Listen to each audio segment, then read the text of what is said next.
ઉત્તર પ્રદેશના બહરાઇચમાં માનવભક્ષી વરુઓના કારણે 35 ગામડાઓમાં ભયનું વાતાવરણ ફેલાયું છે।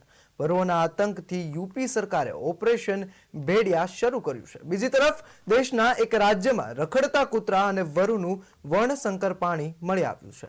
સંશોધન બાદ સંશોધકોએ તેને વરુ માટે ખતરો માની રહ્યા છે। શું છે આ સમગ્ર વિગત, જાણીએ આ ખાસ અહેવાલમાં।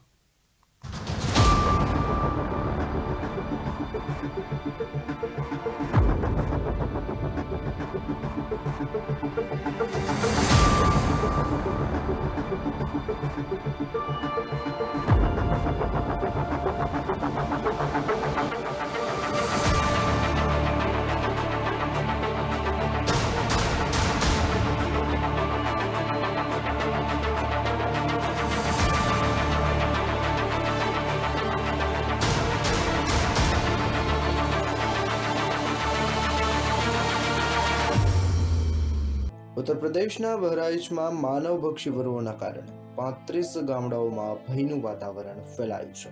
વરુઓના આતંકથી યુપી સરકારે ઓપરેશન ભેડિયા શરૂ કર્યું છે।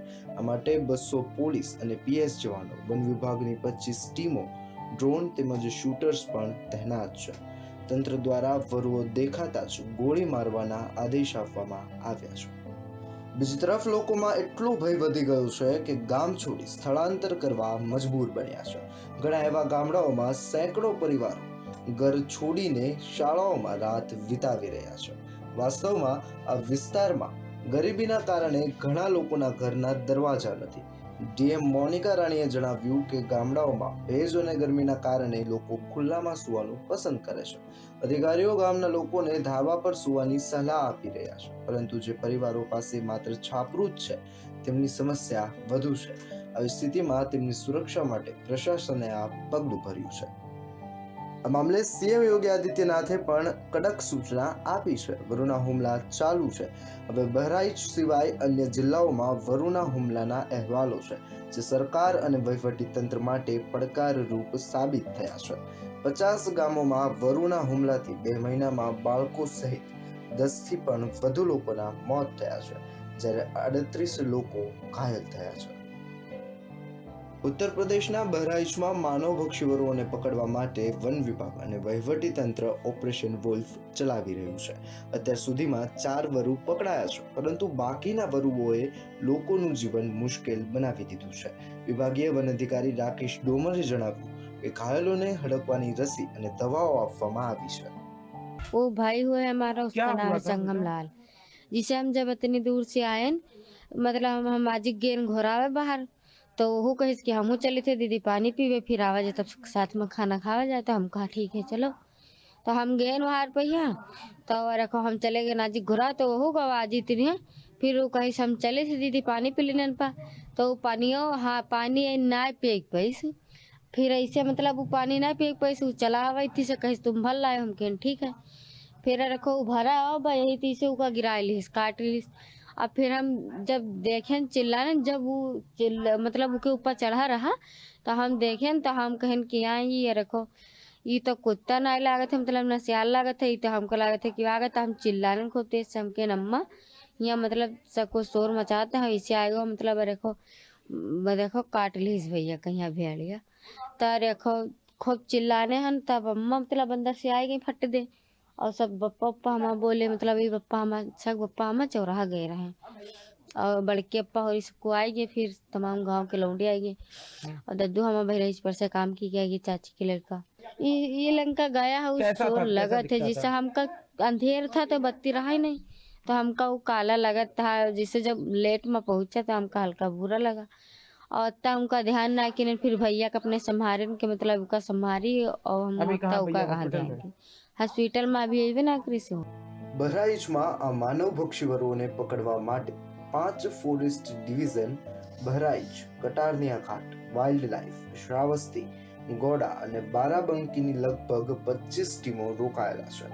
તેમાંથી 12 ટીમો માત્ર મહસી તહસીલ વિસ્તારમાં તૈનાત કરવામાં આવી છે। આ સિવાય પોલીસની સાથે 2 કંપની પીએસસી જવાનો પણ સુરક્ષા માટે તૈનાત છે। બહરાઇચમાં વરુઓના હુમલાને લઈને સીએમ યોગીએ અધિકારીઓને સૂચના આપી છે. તેમણે કહ્યું કે રાજ્યના કેટલાક વિસ્તારોમાં માનવભક્ષી વરુઓ અથવા દીપડાઓ દ્વારા હુમલા કરવામાં આવી રહ્યા છે. તેમણે દરેક કિંમતે નિયંત્રણ અને પકડવાના પ્રયાસો કરવા જોઈએ અને જરૂરિયાત મુજબ પગલાં લેવા જોઈએ. અગાઉ આપેલી સૂચના મુજબ વહીવટીતંત્ર, પોલીસ, વન વિભાગ, સ્થાનિક પંચાયત, મહેસૂલ વિભાગે આ વિસ્તારમાં વ્યાપક જનજાગૃતિ ફેલાવવી જોઈએ.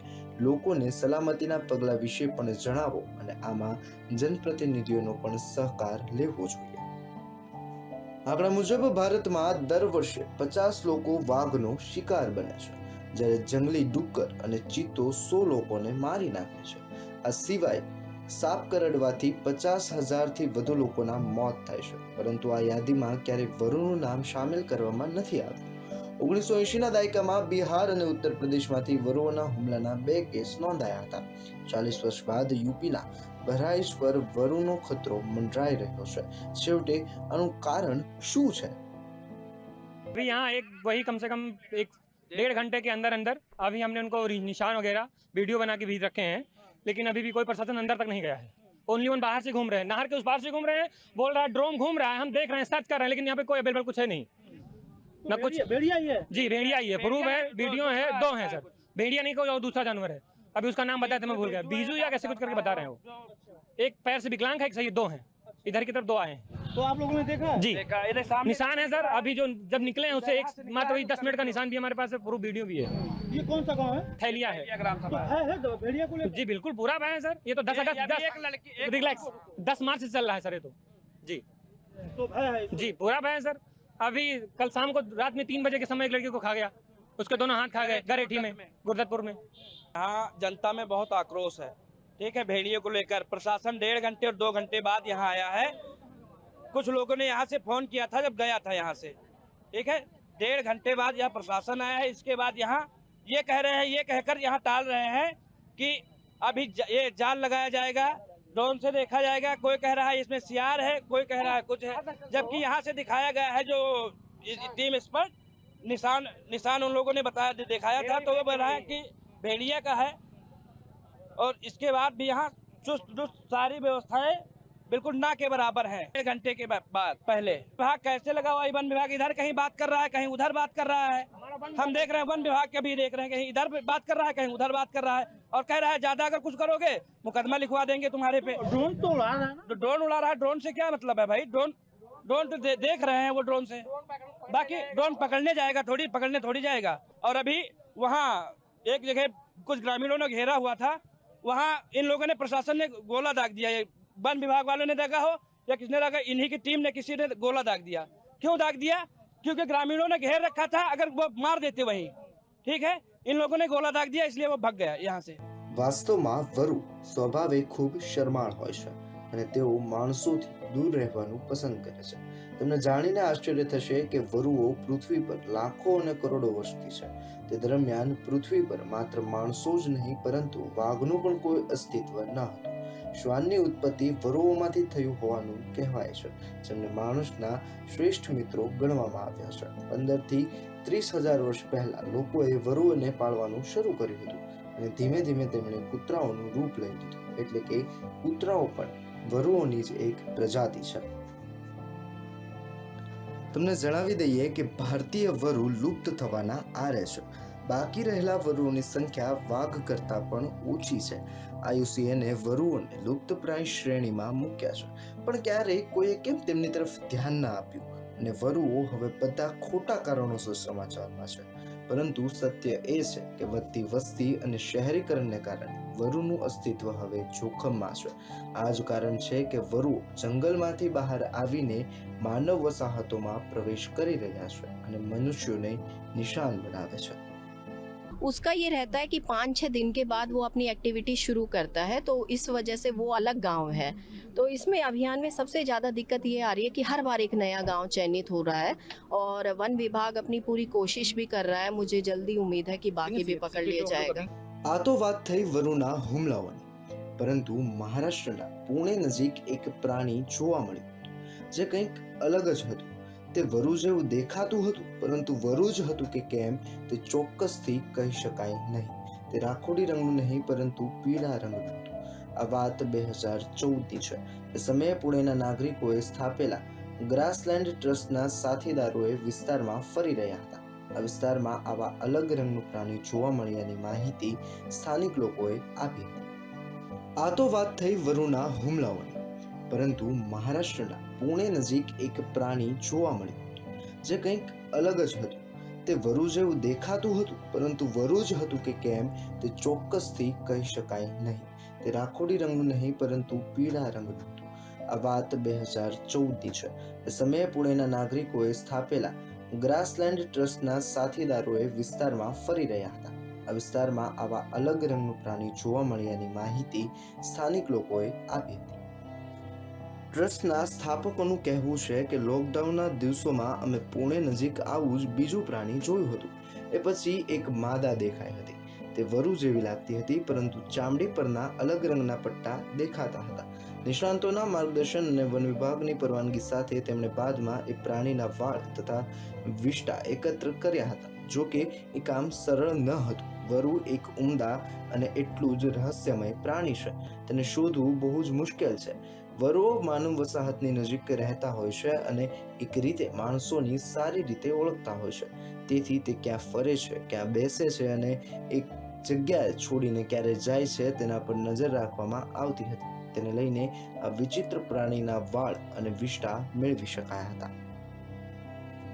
જીનોમ સિક્વન્સિંગ કર્યા પછી તેમની શંકાની પુષ્ટિ થઈ. તે એક વર્ણશંકર પ્રાણી હતું, જે કૂતરા અને વરુમાંથી તૈયાર થયેલું હાઇબ્રિડ પ્રાણી હતું. આ પ્રકારના પ્રાણીઓને વુલ્ફ ડોગ કહેવામાં આવે છે.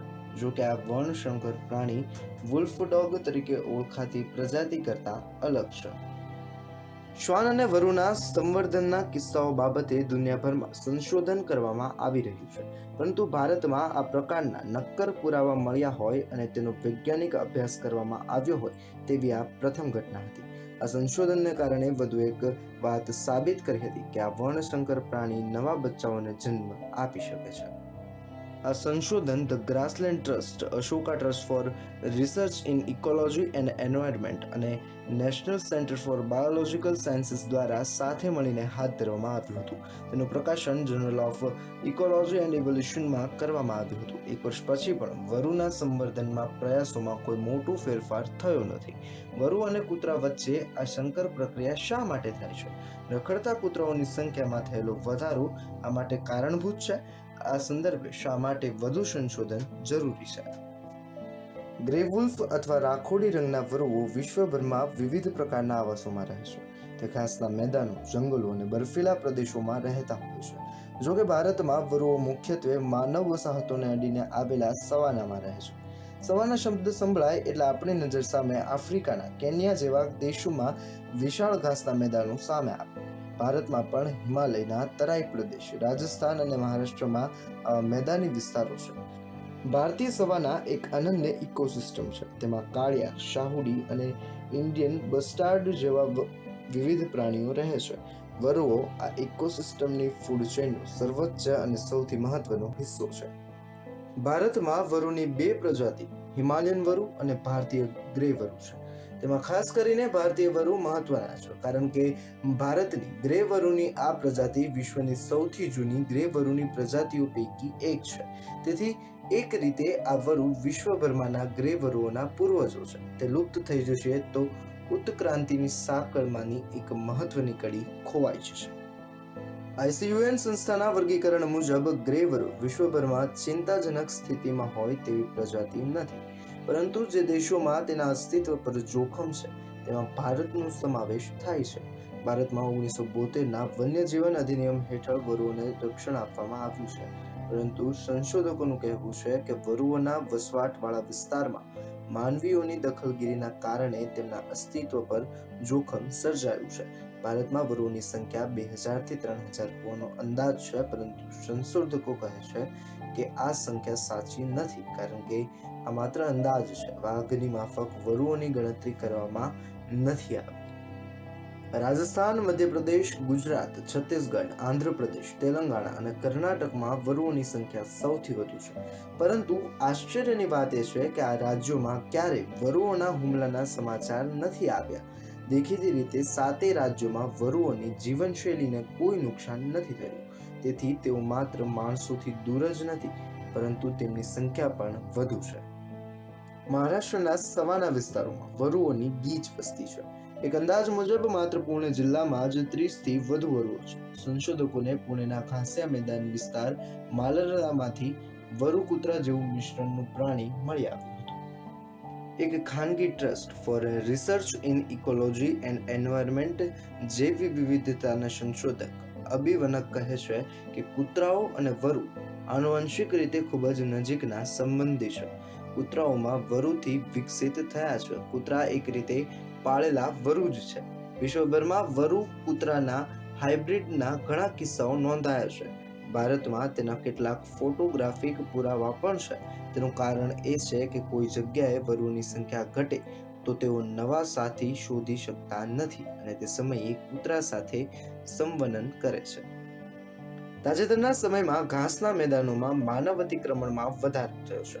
ખેતી, ઢોર ચરાવવા અને કચરો ફેંકવાના કારણે વરુઓ મુશ્કેલીમાં મુકાયા છે. શહેરીકરણ વધવાની સાથે રખડતા કૂતરાઓ અને જંગલી વરુઓ વચ્ચેનો સંપર્ક પણ વધી રહ્યો છે.